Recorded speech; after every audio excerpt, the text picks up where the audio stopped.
ka-importante sa inyong dalawa ang marunong ka sumulat ng kanta?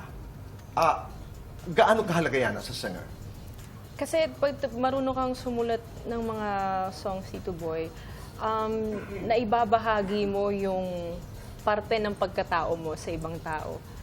So, You're okay with that? I am totally okay with it. And when it comes to my music, Tito Boy, kasi pag nagsusulat ako ng mga songs, like minsan may mga fans or like supporters, so parang dito nanggagaling si Julie. Parang as in yung mga experiences ko na alam ng mga supporters ko or ng mga sumusubaybay sa akin. Parang nasusubaybayan nila, parang ito yung face ni Julie na ganito siya. Ito yung face ni Julie na, or masaya siya. Ito yung heartbroken siya. Ito yung ganito, ganyan. So, in that sense, I become relatable to them.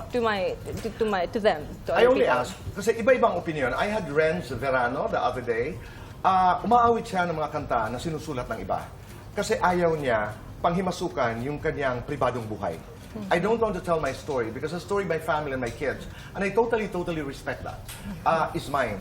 As opposed to a Taylor Swift or a Miley Cyrus, at least in that last song, I mean, Flowers, na kwento talaga nila ng buhay ang inilalahad sa publiko. So, kanya-kanya po yun. Ikaw naman, it's the relation. Say the word again. Relatability. Hindi ako titigil hanggat hindi ko masabi. No, but people are able to relate because it is your story, Yes, di ba? po. Eric, you tried writing songs. Yes. Oo. But for my own consumptions lang, Tito. Hindi. Kasi parang I'm not really confident.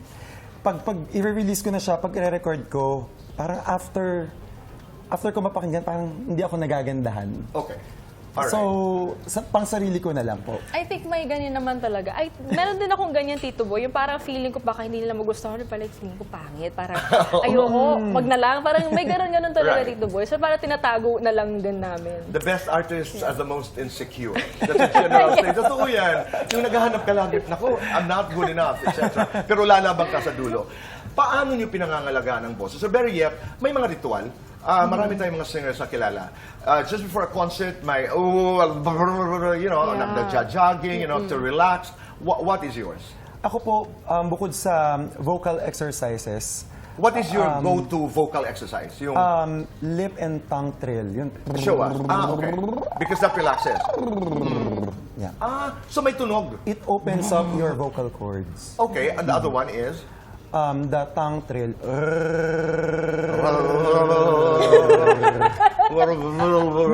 Minsan po, nagpe-play ako ng -1 ko, then sasabayan ko siya by doing the that. exercise. Yeah. Okay. Julie, ikaw?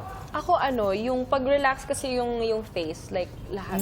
As in like jaw, ganon. As in lahat open. Kasi yung muscles pag tense dito lahat. As in nagiging throaty yung yung Okay. sound.